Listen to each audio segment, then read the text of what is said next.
All right, we are live. This is Armin Navabi with Atheist Republic, and we are with. Abdul Hanan. I am an ex-Muslim from Pakistan living right now in Canada. I am an open critic of Islam, with a deep history with Islam, been a really practicing Muslim from about the age of 15 up till now, about 7, 8 years. Uh, I left Islam recently after a year of research. I found out a lot of questionable material in there. Uh, I used to give khutbas, like sermons in mosques. I used to lead prayer. I used to give the call to prayer, that is the azan. Oh, Uh, I converted two people to Islam. So I wow, have, you were serious, eh? yeah, I was hardcore. Like I was always dressed according to the sunnah, like like trousers above the ankle, long beard. It'll come out the other side of my fist. Oh, yeah. Yeah, Yeah, that's how you measure. You have to like that. That's is that the correct version? Like it has to come because we were told as long as you have some beard, like as long as you're not clean shaven, you're fine. But you're is that sunnah that it has to come out of? It has to be longer than that. yeah. From what I know, at least the Hanafis say that it has to be at least one fist. But then Right. there's other ideologies like the Salafi ideology that are more literalists, and they say that you cannot cut your beard at all, and hence sometimes you see some people, mostly in the Middle East, with beards as long as 2, 3 feet. Wow. But so how were your parents this religious, or how did you become so religious? Um, I was about 15, and just started looking into Islam, religion. Why am I a Muslim? So I became practicing first, but I didn't do my research. And then I just started propagating the religion. My family isn't too religious.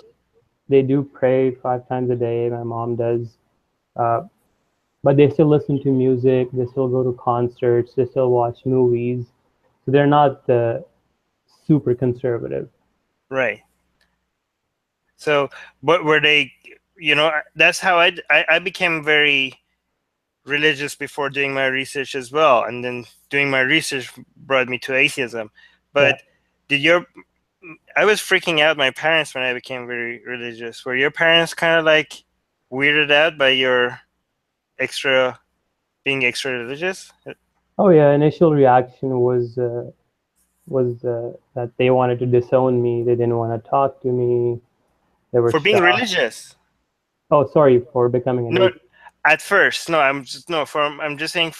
I'm not when you became an atheist. At first, when you became very religious, was that Oh, weird for them, or was that like, oh, our son is like such a good boy now, like, or something like that? Like, which one?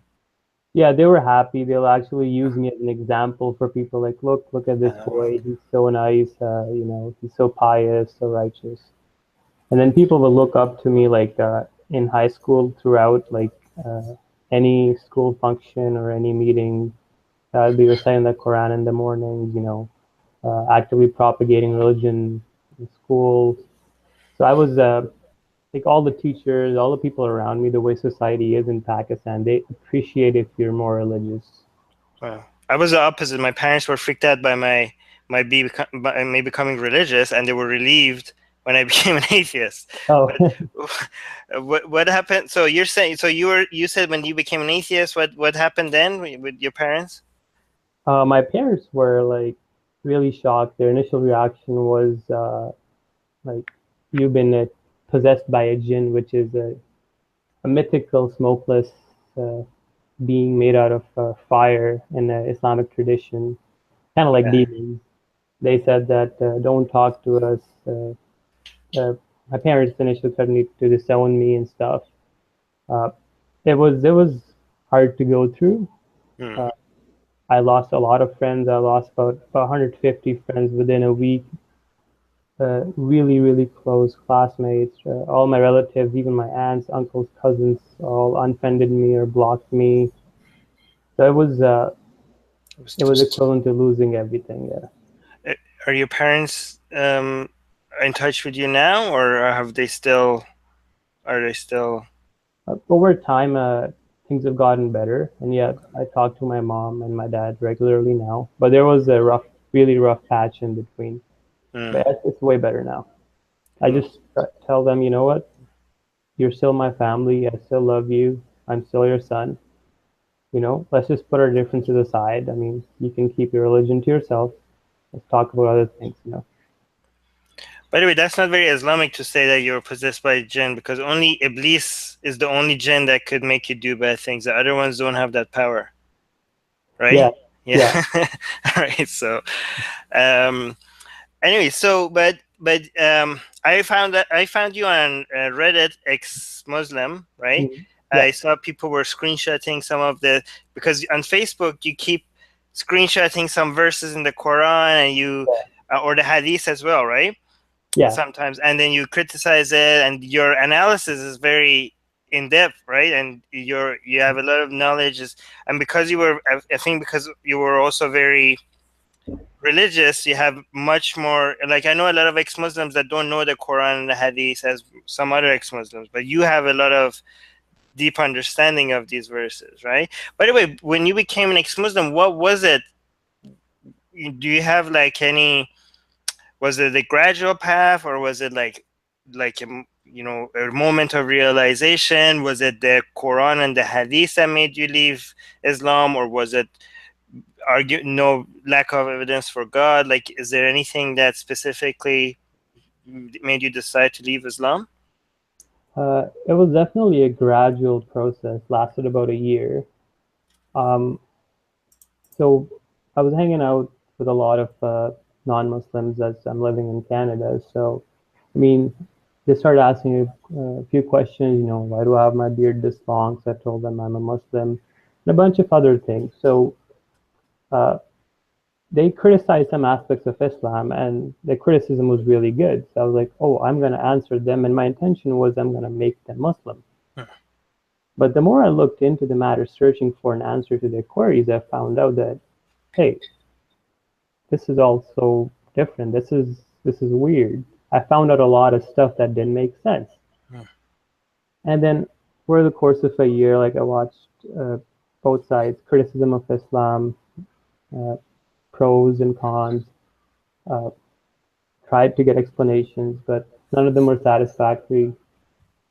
One of the most important things was the change in perspective of how you look at things. Uh, Coming from Pakistan to Canada, you get a whole different worldview. Uh, Opinions are being exchanged, so that really helped a lot Right. in the So you whole. don't live in a bubble kind of anymore. You're Yeah, being exposed exactly. already. But it does take some serious open-mindedness from your part. Like, if you lived in a bubble for a long time, even after you step out of it, sometimes it's hard for you to reconsider old beliefs. So for you to even be open-minded to reconsider, that's pretty open-minded. Yeah. Was there anything specific that like you remember from in that you found problematic? Like, I know there must be more than one, but is there any examples of something that you found problematic?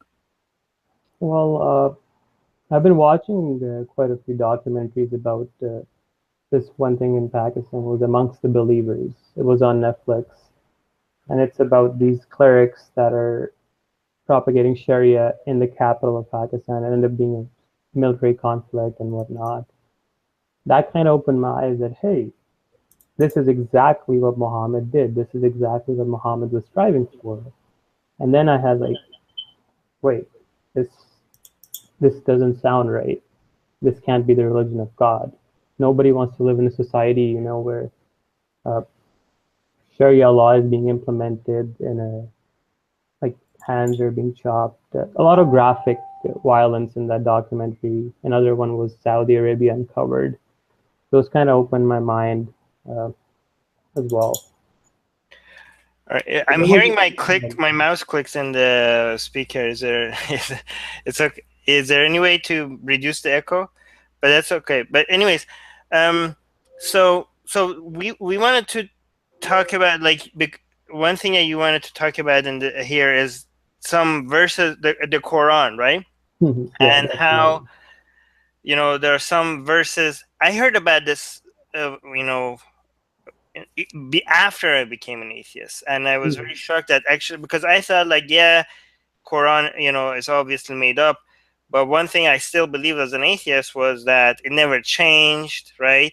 Mhm. But then I learned about Osman and how he burned all the copies that Yeah, were contradictory and some stuff. I like, holy shit, this is, that was weird for me. Like, it's obviously there's no contradiction in the Quran if you burn everything that is contradicts it, right? So yeah, definitely. that's cheating. But yeah, but can you tell us a little bit about that and your perspectives on it? Yeah, the compilation of the Quran is very ambiguous because everything we know about Islamic history comes through the hadith material or hearsay, because in that time there wasn't a lot of written material. Once you go into the text, the hadith itself, uh, Right. you find so many discrepancies, like in the original Quran or what was revealed to Muhammad. There's verses missing, there's total chapters gone missing, there's hundreds of verses missing. Some very important verses have gone missing as well, like the verse of stoning. Uh, that didn't make sense. And But then I how do you started, know that? How do we like? What is the evidence for? Because as a child, we always told the Quran has never changed, never even one dot in the Quran. First of all, they told us even one dot, and later we learned that actually the dots were not even part of the original Quran. yeah, So, yeah, so I don't know how could yeah. So, but they told us that even one dot in the Quran has never changed, and God has protected the Quran. But then we learned actually like there was a goat that actually ate part of the Quran, right? And went exactly, yeah, yeah, it went missing because of the goat. yeah. So so just for the people that don't know the difference, you have the Quran, right? Mhm. And then you have the Sunnah, which Yeah, the sources of that is the Hadith. So the yeah, Quran is supposed to be directly the word of God, and the Hadith is things people say that Muhammad said or did, and mhm. we're supposed to follow the way of Muhammad. So these two are the main sources of Islamic teaching, Yeah, with the Quran being having more authority, but the Hadiths having more sources of more guides of what to do than the Quran, right? There's more things, there's more Hadiths than there is Quran, correct? yeah, yeah. All right. One issue I found was the Quran itself states over and over again that it's a book which the verses in itself are fully explained, right? But the problem is most of the Quran is it can't be understood. The context cannot be understood without the hadith to supplement it. Right. Like you don't even have basic tenets of faith covered in the Quran itself. Like how do you pray? It doesn't tell you how to pray. It's Right. in the hadith. How many times do you pray? Because the hadith say 5 times. The Quran only mentions three. Uh, the sequence of actions you perform in Hajj, and a lot more uh, interesting things like the zakat, the percentages, etc. Uh, so you don't find any of that in the Quran, right? Right. So So without that the Hadith, the five from the five pillars of Islam, four of it would not make any sense without the Hadith. So for exactly, yeah, so exact. So the people for people that want to just dismiss the hadith, well, nothing. Well, there's nothing of most of what we know about Islam would not even exist without the hadith, right? exactly. Right, And the problem with hadith occurs is they originate about 150 years after Muhammad. That's 15 decades later. right, The first books that were ever written about Muhammad were called the Maghazi books, that were just about the wars Muhammad fought, just bloodshed and war. That was around 100 years after Muhammad. The first book written about the life of Muhammad was Ibn Ishaq's Sirah, uh, which was consequently lost and only survives through the edited notes of his student Ibn Hisham. That was written about 150 years after Muhammad. wow, And the first mention of Hadith, Imam Malik's Muwatta, was about like 150 years after Muhammad's death. right, Other major collections, the most authentic books of Hadith in Sunni Islam that are taken second to the Quran in authenticity, Bukhari and Muslim, were between 200 to 250 years after Muhammad's death. right. So just to be clear, there are six hadith books that are considered sahih, Yeah, or what in Sunni Islam is considered as true and as authority, like as complete. Everything in it is the way, the way Muhammad lived and what Muhammad said, and the way they say it's sahih or authoritative is that they found that the chain in which it goes back to Muhammad. So they have the chain written between each sentence. This guy told this guy, this told this guy, told this guy that Aisha said that Muhammad said this, right? Yeah. And the reason why they say this is sahih is because all the people in this chain are supposedly good, trustworthy people, which is not the best way of like that would not pass in academia today, but apparently that's the best for them. That's 100% guarantees that this is a true saying of Muhammad, right? But Hmm. actually, if you go to the end of the chain, which like a lot of them is with Aisha, I actually don't even trust Aisha Yeah. because she was, after Muhammad died, she became very political. And if you look at her story, a lot of the hadiths that she came up with seems to match what she wanted to be true and worked Exactly. out for her, right? Yeah. So even the first chain in is not, I don't think it's trustworthy. I don't even know who the rest are, and I don't know how they managed to figure out that all of them are trustworthy, right? Yeah. Like one thing to note is the chain is extremely long in certain cases. There's like 25 to 30 people in the chain Wow. sometimes. And the problem is when a hadith is graded sahih, the traditional sense is that these are the literal words of Muhammad. Muhammad, yeah. But once you go in the hadith literature, you find sahih hadith contradicting each other all the time. Right. Even the Sahih ones. Even the Not sahih hadith contradict all the time. okay. Okay.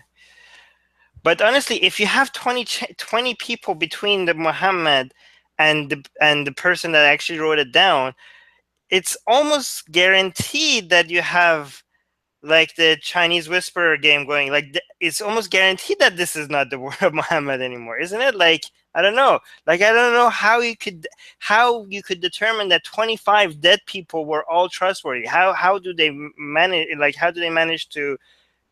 I don't understand. Like is how do you measure someone's trustworthiness, right? So especially since they're not here anymore. Yeah, But so yeah, go on. the scholars have written like these huge books called the books of Rijal, which is literally biographies or commentaries on people's lives. That Right, oh, this guy lived here, he's a trustworthy guy, his memory is good, and they go into a lot of detail about personal life. And I don't even understand how can they gather so much information about every person's life and then critique someone's memory or somebody's piety, right. somebody being a liar. Someone's pirate. Like I know even people that I know personally. I don't even know if 100% if I like these are people that they never even met, right? But okay, but so now people now understand that what the hadith is. Hadith is people stuff that people wrote way after the Quran was canonized. The Quran was not canonized during Muhammad's life even itself. The Hmm. Quran was not even a book when Muhammad died. The Quran was just people have memorized a whole bunch of verses, and it was not all of it wasn't written down, and the parts that were written down were like not in one place. So On bones and parchment and bones and leather. parchment. So when Muhammad died, the first Khalifa, his Abu Bakr, he didn't turn it into a book.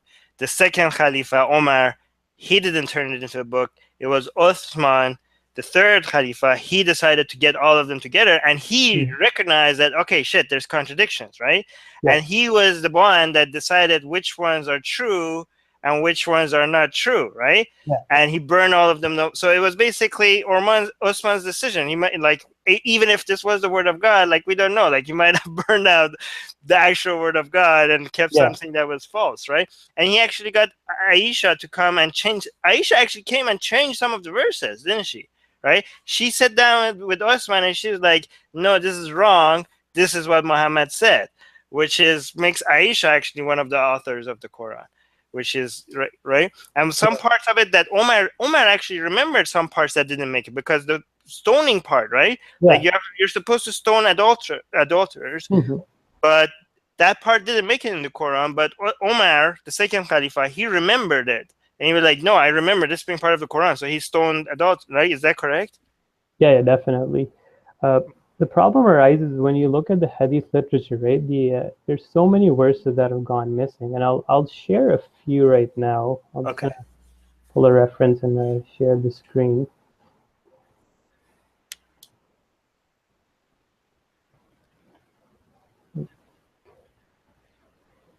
Can you see my screen?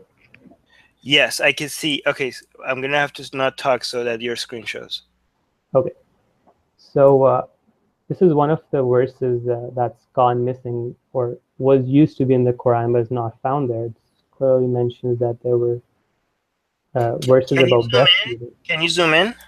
Yeah, definitely.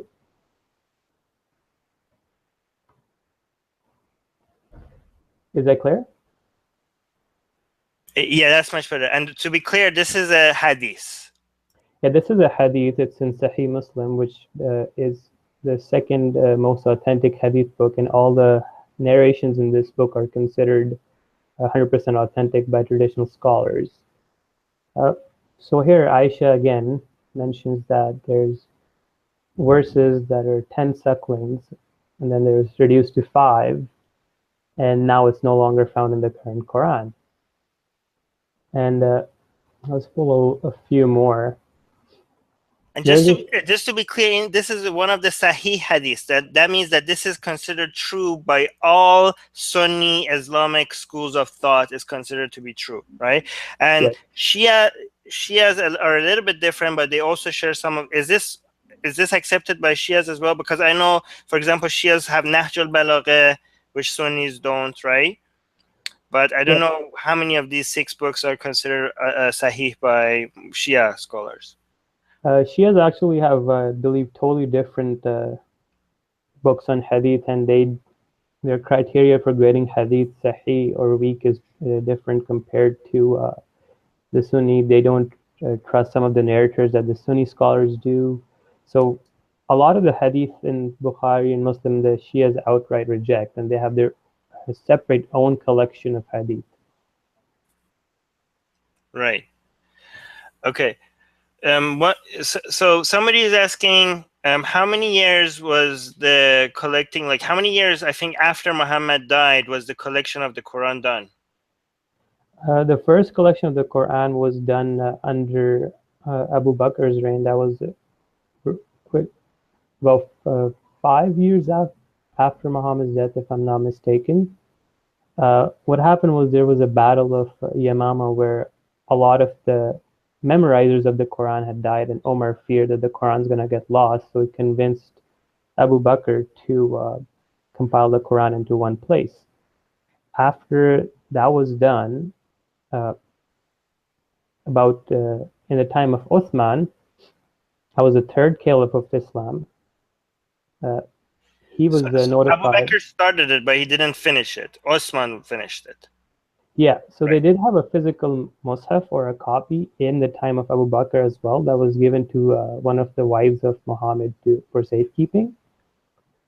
And in the time of the third caliph of Islam, that is Osman, he was notified that different people in different areas of the Islamic Empire, because it was constantly expanding, they were reciting the Quran differently, right? Right. So Osman came up with the idea that to unify the Muslims, he took all the other Qurans from all the other cities and literally burnt them, and then had a committee headed by Zayd bin Sabit to recompile the Quran completely from the copy of Abu Bakr and uh, verses that he can find elsewhere and verses And on. how many years was that after Muhammad's death? Not exactly sure, but that'd be around I 20 could look years that up. after Muhammad's death. Tell us about what you're showing us now, and I'll look that up. Yeah. So you can see here that this narration mentions that Omar, who's the second caliph of Islam, tells that Ubay ibn Ka'b is one of the reciters of the Quran, had much more in his copy of the Quran than the final copy that Osman arranged. And he said that we leave out some of what Ubay recites because there's this concept of abrogation in the Quran, or what they say is cancellation or substitution of verses, where Allah basically cancels out a verse, makes people forget it completely, and then substitutes it with another one. The concept itself is very peculiar, is weird, because why would God want to change his mind over and over again? And some of the abrogations don't make sense, which we'll go into later. So there were verses in the Quran that used to have mentioned breastfeeding and the number of breastfeedings, but again, it says it was canceled, and in the current Quran, they are no longer found. There's a lot more, like another verse that I'll pull out here. So for 40 days, Allah's messenger invoked Allah to curse a couple of people that had killed some Muslims, and this verse was revealed. Later on, this verse was cancelled out, but the problem is why? Because this verse has no legal implications. It's just talking about a spiritual aspect, but it was removed.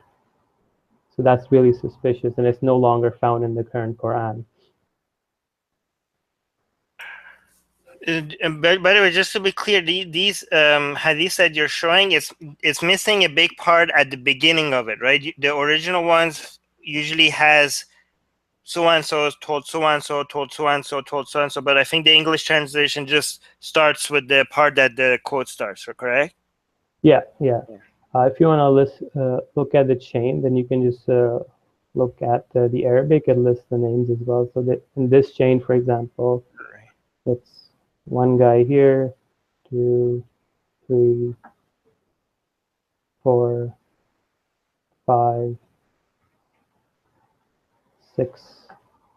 So about 6 people in the chain in this narration, and this isn't a narration directly from Muhammad. It's mentioning an incident way after Muhammad's death. So isn't this excuses for these the fact that that maybe God wanted to remove it from the Quran or replace it with something else? What about that excuse? I don't see that making sense, because when we go further, we will look in at 2 or 3 narrations where Muhammad is literally editing the Quran on the spot because he forgot to add a word and realized, oh, he made a blunder. Oh my God. So this concept of abrogation is basically a way to cover up and trying to legitimize the claim that Quran is Allah's word and not the work of Muhammad. So again, this hadith is in Sahih Muslim, so it's the second most authentic book, and it mentions very important things. Firstly, it says that people in Muhammad's time used to recite a chapter that was the length of chapter 9. That's about 200 verses long, approximately. But then they go on saying that they have forgotten it. The only verses they do remember is this one. A problem is this verse, or this whole surah, this whole chapter, is nowhere to be found in the Quran anymore. So if we carry on with that. Wow, that's amazing. This is the one about stoning the adulterers.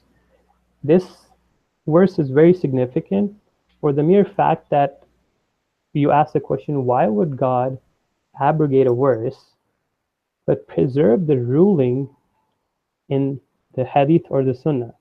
Because if somebody does commit adultery, they're still supposed to be stoned to death according to traditional Muslim scholars. So why would God remove a verse but preserve it anyways? But anyways, Omar goes to a great extent to say that yes, the verse of stoning was included in the Quran. It was revealed to Muhammad. Muslim recited it, understood it, and even Muhammad, Abu Bakr, and his companions enforced this verse. And he says it is not found in the Quran anymore. And he's warning people to continue the tradition of stoning adulterers because he doesn't want people going astray. And this is the second caliph of Islam who, about Muhammad said about him that if there was a prophet after me, it would be Omar. Wait, he said that about Omar? That's amazing. Yeah. This is something that I'm an ex-Shia, right?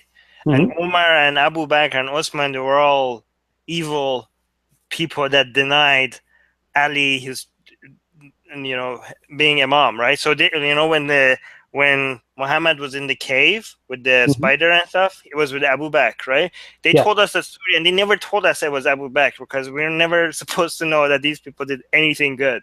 Yeah. So that about Omar, I didn't know. That's pretty significant. But anyway, just to answer that question, it was 20 years. Osman canonized the Quran around 20 years after Muhammad's death, and somebody is asking. I think he says he's a bit confused how the Quran was, you know, where like how before it was canonized, how was the Quran preserved? Like people memorized short sections of the Quran. I think the answer is that at that time it's the Arabs were supposed to memorize a lot of poetry. Like memorizing Yeah. poetry was a big thing, and people memorized big chunks of poetry, so that's how it was preserved at that time, right? Yeah, mostly when Muhammad would, since he couldn't write or read himself, he would allegedly receive revelation from God, and he would immediately memorize it and then recite it. It was all oral tradition, and Right, then people around him would listen and memorize from him, and then some people would write it down on bones, pieces of skin, leather, date palm leaves, and right. it was about 20 years later when all of this material was put together and formed into a book. Right, which actually that was something that was very common, right? Memorizing poetry, Yeah, and you didn't need to know how to read and write to memorize poetry, right? exactly. Yeah, So one thing I don't understand is this claim that the Quran is a miracle because Muhammad didn't know how to read and write. Yeah, well, he didn't know how to read and write, but memorizing verses was pretty common even among people that didn't know how to read and write. So where is the miracle exactly? Because he didn't write it down. He came and told Ali what to write, and Ali, who did know how to read and write, wrote it down. Ali and yeah, other people. So I don't understand why somebody that doesn't know how to read and write memorizing the Quran, where is the miracle in that? yeah. It, I don't see a miracle in that at all, and it makes total sense because it wasn't only Muhammad that was coming up with these kind of revelations or verses at that time. Uh, at that time in Arabia, there was prophets popping up in literally every small town and city, and they were doing the exact same thing. One of them is Musaylama, Right, who was composing verses like Muhammad was on the top of his head. He didn't need to write it down. Arabs were into poetry at that time, so and reading and writing wasn't a major part of their culture anyways. So right. they could definitely learn poetry, make up poetry, prose, rhyme without writing anything down. So how is it that a lot of like people that take Islam seriously and read these hadiths, they don't like they don't question it like you? Like, do you think most of them are not just like because there's so much hadith, right? Like hadith, the amount of like you could read the Quran and but to go over all the hadiths, that's going to take a long time, right? There's way more hadiths out there than there's Quran. Is that the reason, or are people reading it and just not paying attention to this and not asking questions? Like, wouldn't anybody reading this ask themselves like, what the hell, like I thought the Quran never changed? Exactly, and the main issue in the Muslim world is that most of this literature is preserved in Arabic, and about only 20% of Muslims actually understand Arabic. So most of the Muslims don't even understand what they believe in. They can read the Quran, they don't understand it. Right, Uh, so they never actually read into this stuff. And people who do find out about this they do start questioning it, like I did, and a few other of my friends do. And that's what we're trying to do, is bring this literature forward to the common Muslim who doesn't read Hadith regularly or doesn't look into Quran or the Hadith in detail. Right. So just like, yeah, and when most people think about Islam, they think about Middle East, right? Yeah, And they think Arab. But the number one Islamic country, most popular Islamic country in the world is Indonesia, yeah, right? And I think after that is Pakistan, not hmm Middle East, not Arabic, Bangladesh, not Middle East, not Arabic, and India, India, not Middle East, not Arabic. And then after that, I think finally we get that first Arabic one is Egypt, right? And yeah, then we get Iran again.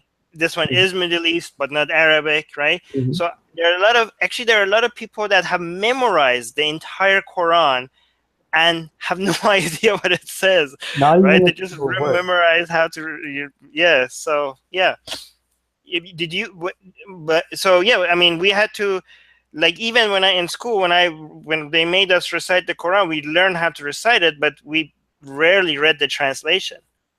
Yeah, definitely. And that's the number one problem is like in Pakistan, right? Literally everybody from childhood is taught to recite Arabic, to read it, but never taught the meaning. And people die who have memorized the Quran, but they never understand what it says. And most people don't even bother reading the book that they believe is the word of God with even a translation. Yeah.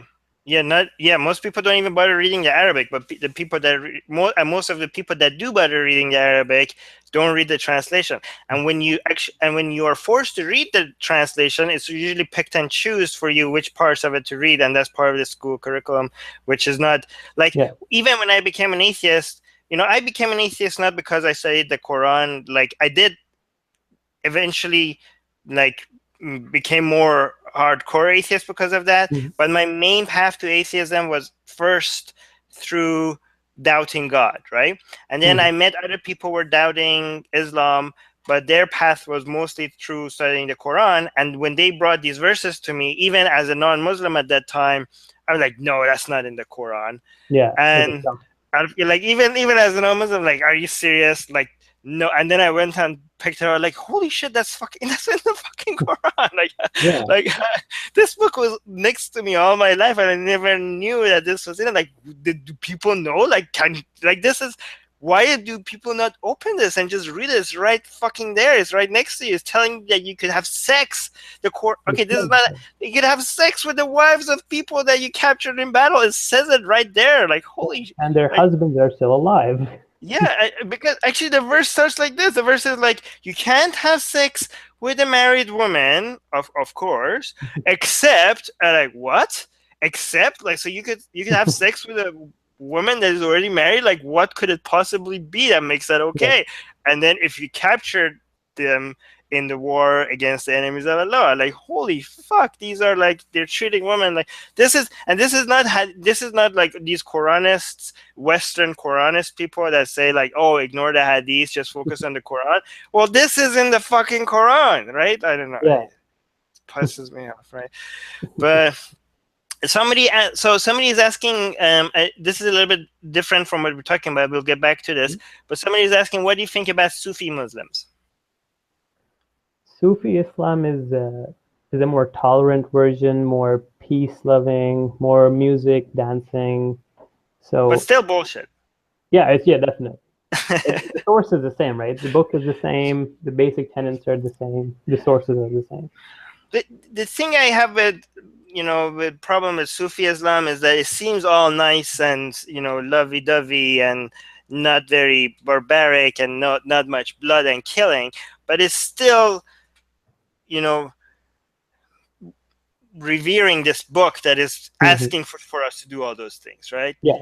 um, and it also still is promoting just emotionally believing in things, even if it makes no fucking sense. You know what I mean? And I mean, it was Ghazali that brought the Islamic world back away. Ghazali was Sufi, right? Um, Um, was he? sorry, go Wasn't on. he? Yeah, and it was his fault that like the whole Islamic world walked away from rationalism, right? Like his ideas against philosophers and Hmm. against logical thinking Yeah. was mostly done by this fucking Sufi. It was a Persian Sufi.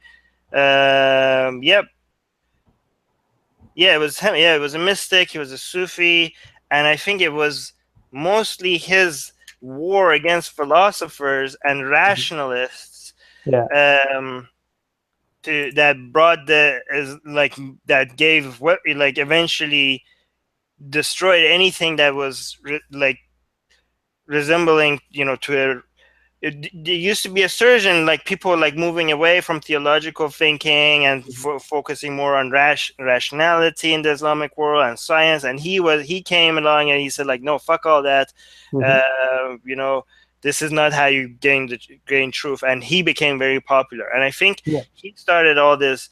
So yeah, and the thing is that even if Sufism directly is not advocating for violence, is still promoting, is still anti-rationality and anti-rational, and being anti-rational, being anti-logic could could maybe sometimes ends up leads you to peaceful Hmm. conclusions, but sometimes it also leads you to very dangerous conclusions. This is random. When you walk away from rationality and logic, results may vary, right? Yeah. But yeah, so going back to the Quran, do you know the story of the goat, right? The goat eating Yeah. the verse. So what's Yeah. that? Can you tell us about that?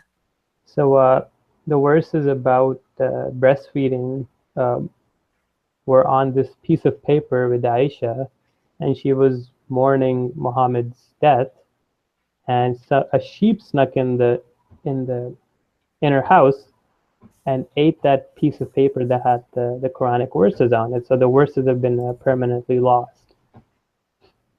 It had the verses of stoning and breastfeeding That on it. was the verses of that was the one that the so actually that goat saved a lot of people, mostly women, I think.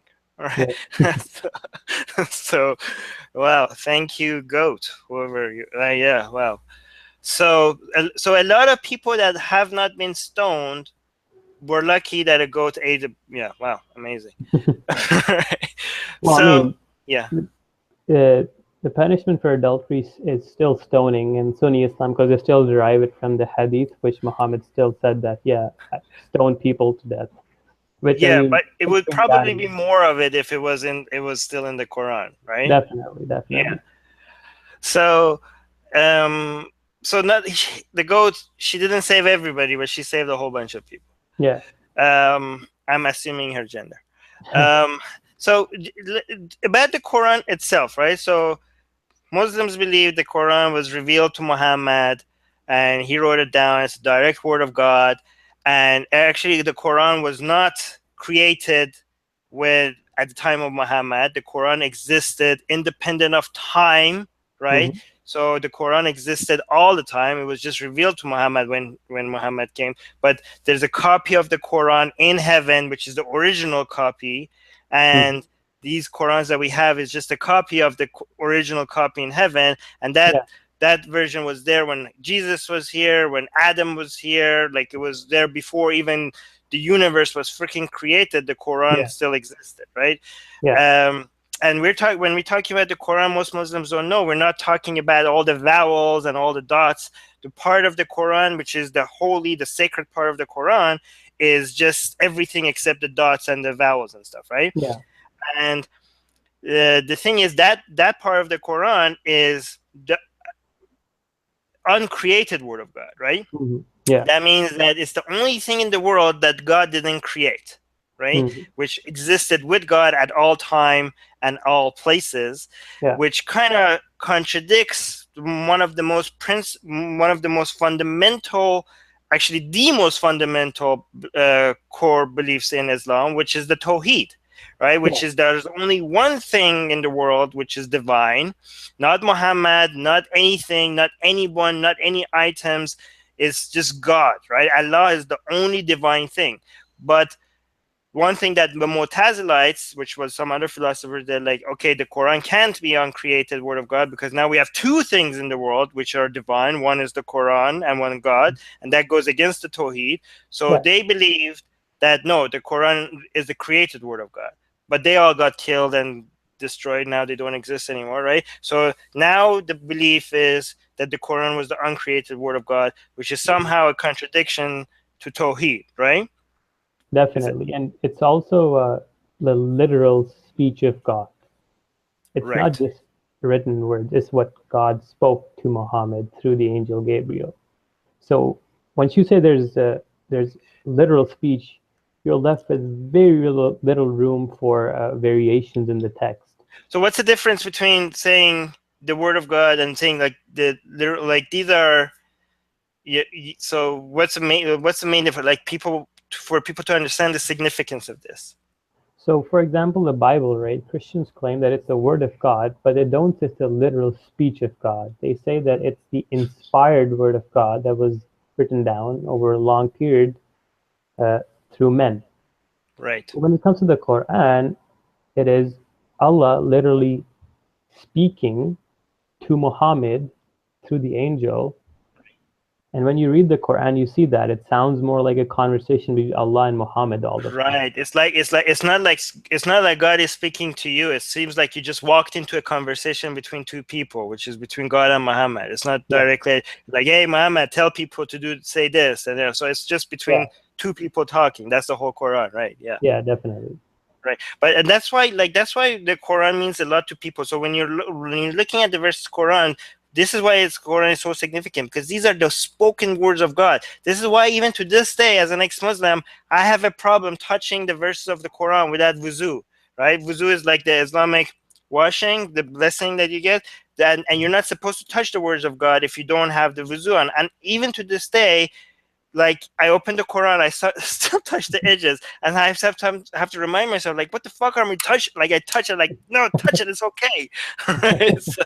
Yeah. So it's kind of weird, but also, we were told like, so God Himself never directly spoke to Muhammad, correct? Like it always went God to Gabriel Yeah, or Jabril, and Gabriel to Muhammad. There was yeah, no verse that went directly from God to Muhammad, right? yeah, Right, because we're told if God speaks to a mountain, that mountain will just melt. That's what yeah. we were told. So that's why you can't have a direct conversation between God and Muhammad. So, but there were some verses that apparently weren't, that Muhammad said that these are the Quran, and then later, like, no, sorry, that was the devil, right? Yeah, that was the incident of satanic verses, and that's a really interesting one because the incident is found in all the earliest sources of Islam, all the early Sirah books, the earliest ones, right? Even before the Hadith were compiled. And the incident goes that Muslims are being tortured in Mecca, and Muhammad, wanted his followers to, not be tortured. So he wanted to please the Meccans. So one day, the chiefs of the Meccan, the pagans, were sitting around the Kaaba, and Muhammad was there too. And he started reciting this surah called Surah Najm, or the Stars, the 53rd chapter of the Quran, I believe. And he got to a verse where it mentions that the names of the three goddesses of the pagans. And it ended up, Muhammad recited that those are the high flying cranes whose intercession Allah accepts. Yeah. So at the end, all the pagans and the Muslims fell on the ground and prostrated, and the Meccans were happy that Muhammad has accepted their deities as worthy of something, and they were going around being jubilant. Yeah. So finally, Muhammad is recognizing our gods, Yeah. right? So then a few of his followers were like, he's been telling us monotheism, monotheism. Yeah. La We've been ilaha tor- illallah, right? yeah, and we've been tortured for that, and now he's kind of recognizing their deities. And then suddenly, Gabriel comes to Muhammad, tells him, "Oh, it's Satan who put those words on your tongue. It wasn't me." And then he gave him the correct version, which speaks badly of the Meccan gods. So then the Meccans became angry and they started saying, "Oh, Muhammad is a liar. Muhammad is a liar. He's making all this up." And So yeah, go on. so Muhammad basically said, I mistook. The devil came and told me something, and he made it seem like how that he was God, like he was Gabriel, but it wasn't Gabriel.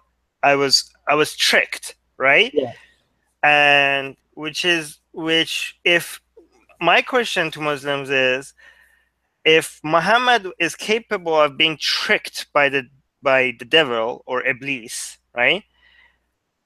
If that's possible, then it's possible that the whole Quran was a trick by the devil, isn't it?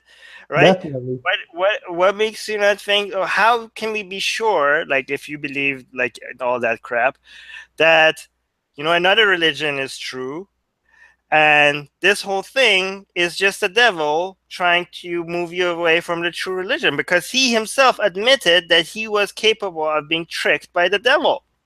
Not only he admitted, the Quran admits it too, and it's still found in the current Quran. It's Surah 22, verse 52, and it says, "And we did not send before you any messenger or prophet, except that when he spoke or recited, Satan threw into it. Mm. But Allah abolishes which Satan throws in, then Allah makes precise his verses, and Allah is knowing and wise." He keeps mentioning other prophets every time he's like, yeah, you're like, hey, how come you were tricked? And he always like, other prophets were tricked too, it wasn't Yeah, just me. yeah, Right? So I think, if all of any of this is true, I don't know how much of it is true. It seems like he was like, the Meccans were like, come on, Muhammad, this is a we accept every religion. People come from all around the world, they bring their gods, and we accept their gods. You're just different because you're just saying only my God is okay. We all accept your God, just you accept our gods too, and we'll accept your God, and we could all live happily together, right? yeah, And Muhammad was kind of like, okay, fine, my God is okay, your guys are okay too. And then like, yeah, and then people are like, oh, okay, great, now we could all live with peace next to each other. And then Muhammad changed his mind, like, no, I made a mistake, right? Just mhm, my God only, right? So he was not, he was, yeah. So um and then people are like, okay, fuck, Muhammad, you said. So first, when he said that, these Meccan people actually started praying to his God, right? They're like, yeah, okay, because you accepted our God, we'll pray to your God too. So everybody was happy. But then he went mhm, and ruined it, right? yeah, But it's interesting how these verses, like when you read the Quran and the story around it, it seems like these verses came down exactly when it was convenient for yeah, Muhammad, right? Like when he saw, his adopted son's wife, and yeah, he got attracted to her. But the problem is that you can't really like, you can't, if he divorced her, like Zayd, right? yeah, Zayd, so he came to Zayd's house and he saw Zayd's wife half naked, and he was like, he went home. He was very distressed, like, because he was attracted to her, and Zayd's wife told Zayd that, hey, Muhammad came and this happened, and Zayd went to Muhammad. He's like, hey, don't worry, I don't even like her. If you want her, you can have her, right? I divorced her, and yeah, he'll be yours. But Muhammad didn't like that because Zayd was his adopted son, right? And yeah, that would be considered incest, right? So conveniently, a verse came down that said your adopted sons, they're not really your sons, right? So up to that day, Zayd was called Zayn ibn Muhammad, right? And yeah, then after that, his name was changed, right? yeah, So, and this is why in a lot of countries, Islamic countries, adoption is a big problem, right? Because it's not recognized, and is because of this, because Muhammad wanted to have sex with this woman, so yeah. adoptions all of a sudden became not a thing anymore, right? So because he didn't want to commit incest. I just want to read that verse out to people. It's chapter 33. It's verse 37, and it's the way it sounds is hilarious. "And remember, O Muhammad, when you said to the one on whom Allah bestowed favor, and you bestowed favor, quote, keep your wife and fear Allah, unquote." So basically, Allah is Muhammad told Zayd, his adopted son, to keep your wife. Then Allah goes on to say, while you concealed within yourself that which Allah is to disclose, and you feared the people, while Allah has more right that you fear Him. So when Zayd had no longer any need for her, that is the girl, Zainab, we made her to you in order that there not be upon the believers any discomfort concerning the wives of their adopted sons, when they no longer have need of them. And ever is the command of Allah accomplished. I mean, and imagine seems very specific, right? Just Yeah. because Muhammad was very attracted to this girl, and we are to believe that these verses about this specific incident is Mhm. the existed in heaven before Muhammad at Yeah. all time in history, because because it's so important that Muhammad really wanted to have sex with this woman, right? Yeah. And this is, oh my god, and this is the book that's supposed to have a copy in heaven, which was there for all time and all place. Oh my god. And another convenient situation was when Aisha apparently was supposed to have sex with this guy that found her, right, okay, so this is actually the main story that divided the Shia Sunni, right? Mhm. So do you know which story I'm talking about, the necklace thing? That so Aisha, um, what was they were coming from a war or something, the caravan, but Mhm. Aisha gets off the camel to go take a dump. But then when she comes back, she realizes that her necklace is missing, and this is the necklace that Muhammad gave it to her as a gift. So it was her favorite necklace. So she goes back to look for it, but Mhm. because she's so tiny, they pick up that whatever thing they carried her in, and they go, and they don't even recognize that it's lighter, Yeah. right? So they just leave, right? And she comes back and she's like, holy shit, everybody's left and I'm left alone in the middle of the desert. But apparently it was very slow too, so she could have just walked towards her, but she was like a spoiled brat, so she was like, I'm the wife of the fucking prophet, I'm not going to walk, I'm going to sit here until they come pick me up. So Yeah. just sat there, but they kept on going. They didn't recognize that she was missing. So she just sits there alone, and then the one guy that was left behind from the caravan, he comes over and he's like, "Holy shit! The wife of the prophet is just sitting here," Mhm. and he was like, "I'm not going to leave her alone here." So he she picks her up and puts her on a camel and catches up with the caravan. But when he gets there, people see that this random guy with the wife of the prophet on the camel coming, and it looks really bad. So people start Yeah. saying that they had sex, right? Yeah. And this whole thing gets everywhere, and like people start rumors and everything. And Muhammad gets very embarrassed, and he doesn't see her for a very long time, so he doesn't even visit. And Aisha always crying, why is Muhammad not visiting me? Mhm. Why?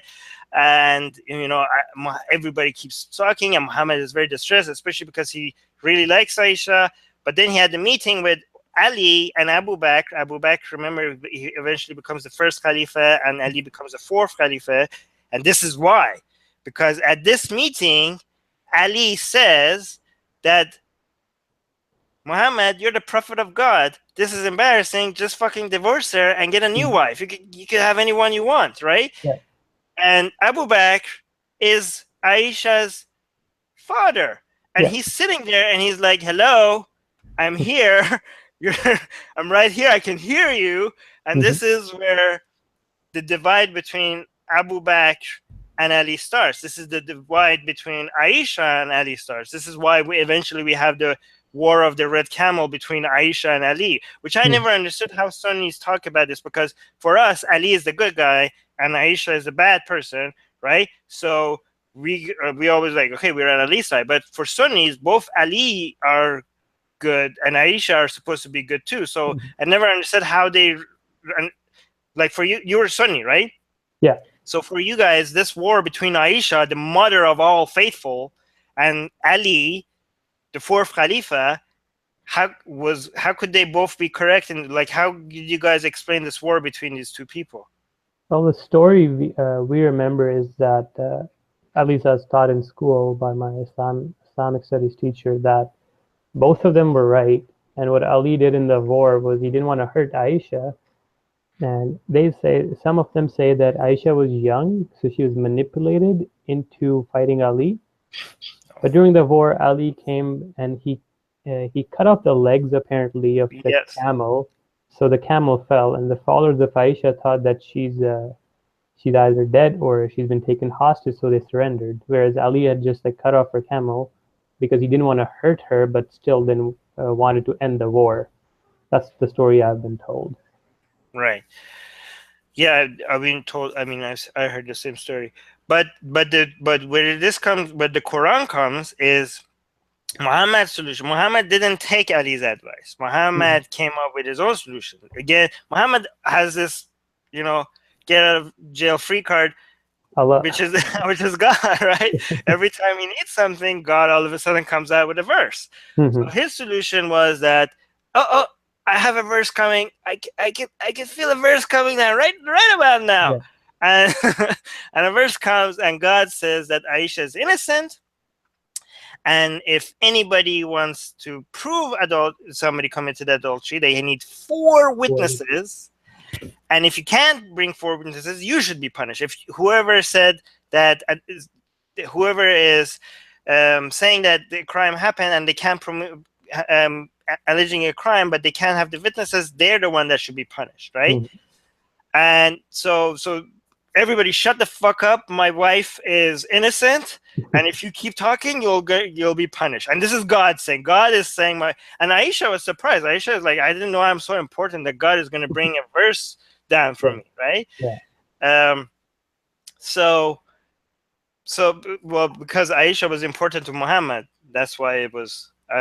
You know, that's Yeah. why all of a sudden God. So but this kind of shows like every time Muhammad needs something, like people talk rude to Muhammad, and verse came down, don't talk to your prophet like this, right? Yeah. Don't Every raise time. your voices in front of him. Yeah. uh, okay, so and this verse actually caused a lot of problems in modern day times, right? Mhm. Because now women go and say like, hey, I was raped, and people like, okay, give us the witnesses, and Mhm. you're supposed to have four witnesses. Like That's if how? they're for men. Oh yeah, and they have to be four men. So even if you bring four women, that's so. But how often could you provide like yeah, four people were just watching me being raped. Here are four witnesses, right? Like It's it's impractical. yeah, you can't, you're not going to be able to provide. So you're going to go to the police, like in Pakistan, like this Mhm. happens, right? You go to the police and say I was raped. You can't produce four witnesses, so guess what happens? You get arrested for because you just admitted adultery, and you can't prove that it was rape. So Yeah. so you now you get screwed over twice, because first you were raped, and now you're arrested for adultery because you just admitted adultery. And what's the punishment for that? For adultery, it's stoned to death. Right. So if you go and report a crime that you were raped, you get stoned to death for adultery, Yeah. which which is, a lot of people, when they look at the Quran, they think like, what was Muhammad's plan? What did he wanna what did he like? So people that are pro-Islam and anti-Islam, they both look at this wrong, right? The people that are pro-Islam think that these verses were a genius way for us to make have the best way of living, right? And a lot of people that are anti-Islam think that Muhammad was this evil mastermind that was planning to dominate the world. He was just trying to make it the best situation for himself. Like I Yeah. didn't think he predicted today's world. Like I don't think like people like, oh, he bring this verse so that he could do. No, he was just looking at that situation at that specific time. He wasn't planning not only 10 years down the road. Forget 1,000 years down the Mhm. road. Like how Trump is right now. He doesn't. Yeah. He just says things just to get out of a situation at Really that specific short-sighted. time. He was very Yeah. short-sighted. These are how the verses worked for Muhammad. I'll show like this part of the Quran which was literally being edited on the spot, and it's been captured beautifully in the Hadith book. So I'm just going to share my screen. Okay. So this is from Sahih al-Bukhari, the most authentic book of Hadith. What was the guy that you said the second most authentic? That is Sahih Muslim. Sahih Muslim. Yeah. Right. Wait. So okay. Okay. Yeah. So this this narration is interesting because a verse is revealed to Muhammad, and Muhammad says to bring, an ink pot, a bone to write it on, and then he had the verse written down on that bone. And while this verse was being written down, this blind man was sitting behind Muhammad, and he says, "Oh, what about me?" So Muhammad, on the spot, says, "Oh, Allah revealed and changed it a little and said and added the word who are disabled by injury." So you can clearly see he just came up with a verse, and then he realized, oh, he need to add more to it. He just edited it on the go. Oh. And there's another one that's very similar. Is this one? It's again from Sahih Bukhari, which is an authentic book. So the following verse about eat and drink until the white thread appears to you, distinct from the black thread. The current Quran has the words "and of dawn" in it, which were initially not revealed as this narration states. And then obviously this caused massive confusion because people weren't that smart. They actually started tying threads to their legs. And then Allah had to jump in again to edit it slightly so they'll understand the words "off dawn," and they were revealed later. So you can clearly see Muhammad is editing the Quran on the go as he sees fit. And if he finds a mistake in his own concoction, he doesn't feel ashamed to correct it and say, "Oh, Allah abrogated it and fixed it for me." This is so interesting because if they existed before Muhammad and the Quran was the same throughout time, why wasn't the correction already revealed at why did it have to be added later? Like this makes no sense. Yeah, like it's funny. Like Muhammad is sitting there, a guy is sitting behind him. Oh, and then the guy's like, "Oh, right, hey, I'm still here." And the guy's like, "Oh, sorry." Like, so you kind of think, did Allah forget that blind man sitting behind Muhammad, so he had to send Gabriel a second time to send the revelation again? That's crazy. Make okay, so we have to show this to as many people as possible because I think this will make like even Muslims because that take these I think that hadith seriously. I think they will Yeah. start. This is the best way. I think what you found is the best way to make people start doubting these things because these are not stuff that you're making up. This is people can now. What's the website that you're using actually for anybody that wants to check this? Because the website that you're using also have the if people don't trust the website because some people are like, oh, this is a Jewish website or something like that, right?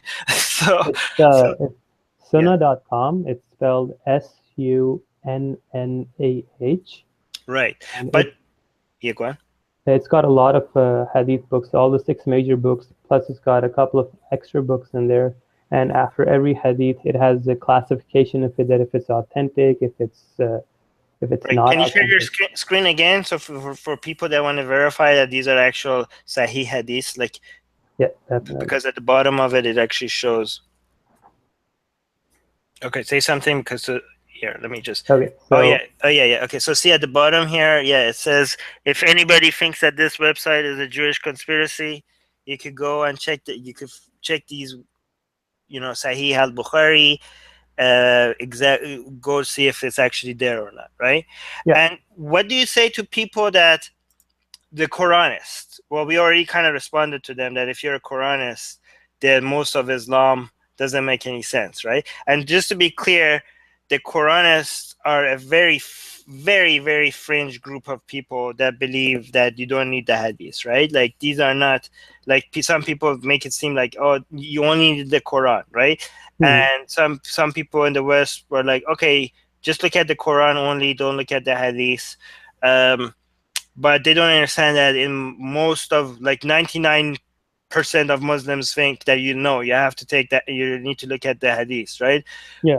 But even for that tiny fringe majority that are called Quranists, which are people that only look at the Quran and not the hadith, what would you argue against them?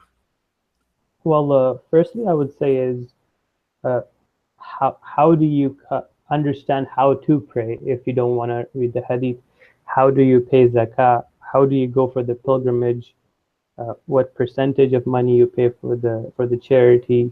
Uh, so many details that are missing in the Quran that you can never understand. How many prayers are there? Because the Quran only mentions three, Right. right? And the second point is which Quran? Because I have multiple variations of the Quranic text uh, as how it's mature. Like there's right now in the Muslim world, you can find up to at least about 14 different Qurans. Are you are you serious? In the Yeah. how is it 14? I did not know this. How do you? Okay. Yeah. So the way the Quran has been related to us is through reciters and oral tradition. And in Muslim tradition, oral tradition has the upper hand rather than the manuscripts. Now, there's let's say seven reciters, main reciters that have two students each, and then they recite and pass on the Quran, which now we have written down. And there's versions of the Quran. The current Quran that is the most popular one is called the Hafs Quran. It was only canonized in 1924. Bear in mind that scholars say that all of these Qurans are equally authentic and equally valid. What are the difference between them? Is it just like a vowel here and there, or like? There's actually words missing, extra letters being added. Sometimes the meaning does also change, and I'll actually show a few right now. By the way, while you get that, I also want to say one thing I tell to the people Quranists, which I don't want to give them too much. Like I don't want people to understand that these are very fringe group of people, the Quranists. I also want to tell them that the Quran itself says that you should follow the way of Muhammad. Yeah, How are you supposed to do that if you don't know what Muhammad said and did? Like how, like you need the hadith to be able to follow this commandment of God, which is follow the way of Muhammad, correct? yeah, definitely. There's so many verses in the Quran saying that obey the Prophet, and if you love Allah, you have to obey Muhammad. So, Wait, is that the really a different? What is? Are you serious? Is that two yeah, difference? yeah, that's one of them. I have about like 40 of these on my profile on Facebook. You can go check it out. You can even verify this. There's a website called QuranFlash.com. That's a And, huge difference. oh, there's more. There's great variations that normal Muslims don't know about. All the academic scholars are well aware of this, but they don't tell it to the Muslims because it goes against the claim. It makes the claim of the literal speech of God sound bad. Wow. So here, this whole word's missing huwa, which means he, Yeah. which, and let's go to the next picture. Some of them are just vowel differences like yaktulun and yuqatilun. Vowel I forgive because vowels were not in the original Yeah. version. Right. وَكُتُبِهِ كِتَابِهِ, the plural singular problem. Again, kuffar means many non-believers. Kafir means one non-believer. Right. See an extra letters added in this one. It's missing in the second one. Okay, that's a big one because that's part that the letter is an original part, is supposed to be original part of the. Like I can't imagine. If this is shocking to me because I did not know there's these variations. Like, are both of these like is one of them very common and one of them just a fringe, or both of them are widely in circulation? Well, so basically the Quran has different versions, which are called the Hafs version, which is the most popular one. And the second most popular is the Warsh version. And there's others, Duri Quran, Susi, Khalaf. Uh, it goes on. The list keeps going on.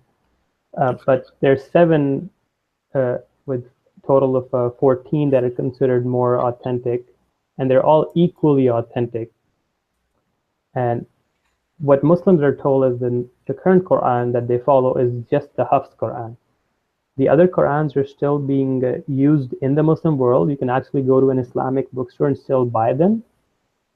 Like some Qurans, for example, I believe the Warsh Quran is normally used in Northern Africa. I think the Duri Quran is in the eastern part of the world. It varies slightly from which region you're in. So somebody's asking if the Muhammad edited the Quran, it cannot be the complete word of God. No, because God doesn't make mistakes, right?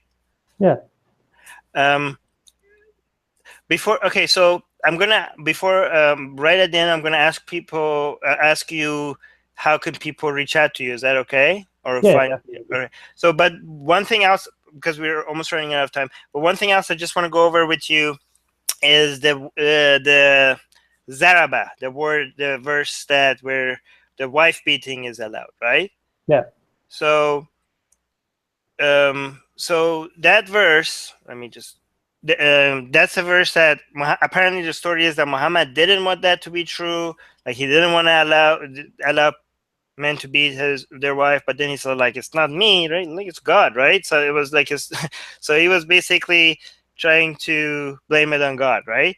But Yeah. the verse is telling men that if your wives are being disobedient, right? First of all, Mhm. it mentions that men are supposed to be in charge of women, and then Yeah. it mentions that if your wife is not listening to you, first, um, don't talk to her for a while, right? Hmm. Then, um, Separate them, but yeah, kick her out of your bed, or deny her sex, which I hmm don't know. It's if it's a big punishment for some people or not. I don't, but then the last is that the third one, right? yeah, Third, if she's still disobedient, right, is you're supposed to beat her. It's not, and yeah, it's not saying it's not suggesting that um, you can beat her. It's saying you should beat her, yeah. right? So and so the excuse, this is a big deal because it's not in the it's very embarrassing in the modern world for this to be an Islamic teaching, and it's not a hadith, it's a Quranic verse, right? Hmm. And it seems pretty obvious about what it's saying, but I hear excuses. The excuses is like, okay, there's hadith that Muhammad said you have to beat them with a toothbrush or something, like something as small as a Hmm. toothbrush. No, but I don't know why God does. Even if that's true, that's still horrific. That you are even demeaning women to that position. Yeah. But and even if that's true, why didn't God mention that in the Quran? So that men don't start beating up their wife like crazy, Hmm. right? And then I hear, well, disobedience. It's not everything is a disobedience. Like you can't just beat your wife because she's not washing your dishes. Yeah, it's supposed to be like infidelity or something like that. Like, okay, well, it doesn't. First of all, that still doesn't make it okay. You can't beat somebody because they cheated on you. Yeah. Second of all, again, the Quranic verse doesn't mention anything like that. Third excuse I heard is that this word zaraba doesn't even mean. This is very new, by the way. These Hmm. excuses didn't exist until the modern world come up with better standards of morality. Yeah. For 1400 years, this verse exactly meant beat your wives until we became more civilized and we're like, yeah, that's not cool. And now all of a sudden, Muslims have discovered, some Muslims, mostly Western Muslims, minority of Muslims, have discovered that all these scholars for 1400 years were wrong, and this word means walk towards to, which anybody that understands Arabic knows that it doesn't mean that, right? Because it's very clear what it means, like if within the context, right? Within, do you want to explain that a little bit? Yeah. So basically, the Quran gives three options for women that are disobedient to their husbands, and says you talk to them separate in bed, and then the word is used wadribuhun, that you hit them or you beat them. Uh, Issue is when you go to the Sunnah, right, like the Hadith, you actually see that women were being beaten, and there's incidents where Muhammad is sitting around his wife. This is in Sahih al-Bukhari as well, and his wives are asking for money, and Abu Bakr comes in. Muhammad laughs and says, and then Abu Bakr literally slaps Aisha on the face. Then Omar comes, slaps his daughter, who's married to Muhammad, on the face, and Muhammad is laughing. It's normal. And then there's other incidents where Aisha is sitting and Muhammad is sleeping in her with his head in her lap, and Abu Bakr came to Aisha and was mad at her because she had the whole caravan delayed because she forgot something, and he punched her in the chest, to which Aisha says that it caused me significant So pain. Muhammad punched. This was Muhammad, right? No, no, Muhammad was sleeping in Aisha's lap.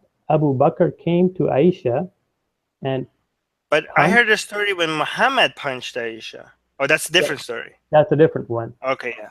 That happened when Muhammad snuck out at night by himself and went to the graveyard, and Aisha followed him and came back first. But she was young and she couldn't hide that she actually followed him. So he caught the lie and he kind of pushed her or punched her, and it caused her pain in the chest. And this is Sahih as well? Yeah, this is all Sahih. Oh my God. All right. So Muhammad himself beat up his wife. Yeah. So okay, but the verb, there's root verb, is that the three word root of that verb is zaraba, right?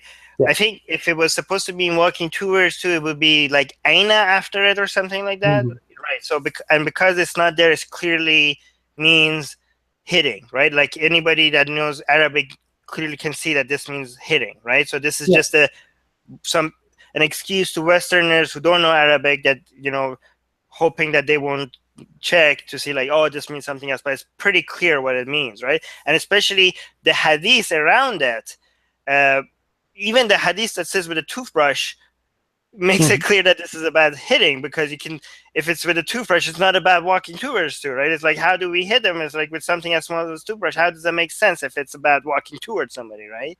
Yeah. I mean, and the punishment is getting supposed, yeah, anyways. I mean, it's pretty obvious, and the excuses are pretty ridiculous.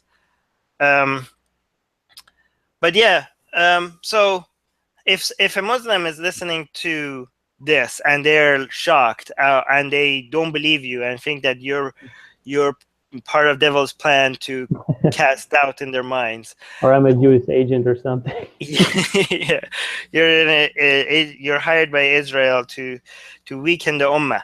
So what do you suggest them to go? What resources do you suggest them to go check? Islamic sources, right? To go check for them to verify these things themselves. Yeah. So firstly, I'd start by saying that Muslims who are proud of the Quran and defend it, I would ask them to please read it with the translation, try to understand it, read Life of Muhammad by Ibn Ishaq, the first ever book written about Muhammad's life. It is, let's say, more closer to the truth because it's more closer to the original source, and it will show you the reality of Muhammad. Also, don't just stick to just pro-Islamic sites or pro-Islamic material. Try to read criticism, because if you actually believe your religion is from God, then you shouldn't be scared. And try to look at things from a skeptical point of view, because if you're actually out there searching for the truth,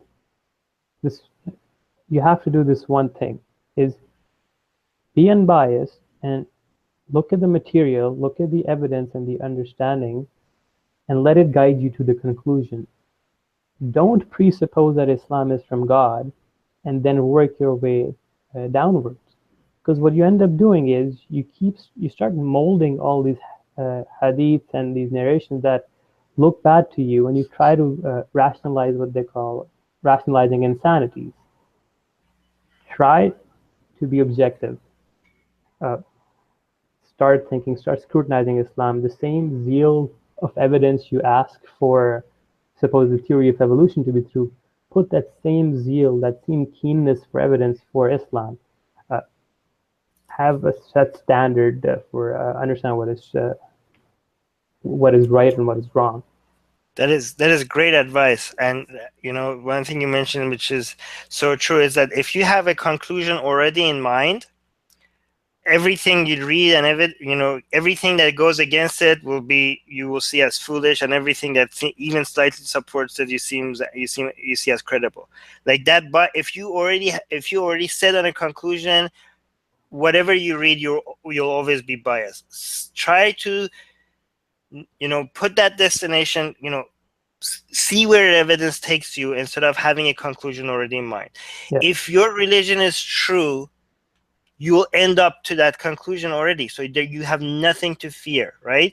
Try to wipe out everything you know and see, like, if I didn't know anything and I was looking as researching this from the beginning, if I wasn't born a Muslim in an Islamic society, if I was looking at evidence, honestly, where would I land? Look at it without any bias. See, try to, don't look at it and like, let me read this to confirm the things that I already believe in. See if you, and if your belief is true, you'll land on those. But look at everything and see if you could analyze everything without a bias. That's a great advice. Definitely, definitely. So before we go, if people want to reach out to you and come see the posts that you make on Facebook, how can they find you? Do you have like Twitter or anything? I don't have Twitter. I'm only on Facebook, Facebook, but okay. people are more than welcome. I have my profile public. They can come follow me. They can add me as a friend. I'll just give you a link so you Can can. I, yeah, send me a link. I'll link to it in the description. I'm gonna work on the cover of this video, so it's gonna like maybe later tonight or something. But I'll make sure that, okay, that's I already have you as a friend on Facebook, so I'll just link to it on in the description so people could come reach out. And that's okay for people to come reach out to you. Definitely, no You, issues at all. you should start making your own YouTube series, man. You should go like I would watch those. Yeah, I'm actually thinking about it. It's in the works, and I'm gonna Yeah, start with the basics. Start with the Quran, criticize it, analyze it, then move to the Hadith, and then other topics. Yeah, yeah, that would, let me know. I will post that on Atheist Republic. You have very good insight. I mean, I learned a lot. So thank you so Thank- much for doing this. Yeah.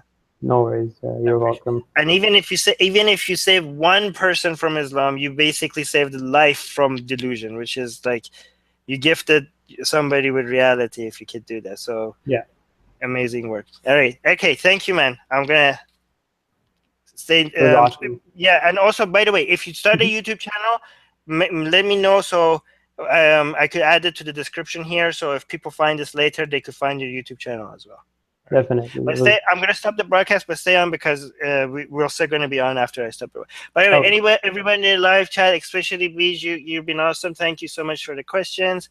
And yeah, all right. And also Jeff, thank you. All right, and Sal. All right, okay. Stop the broadcast.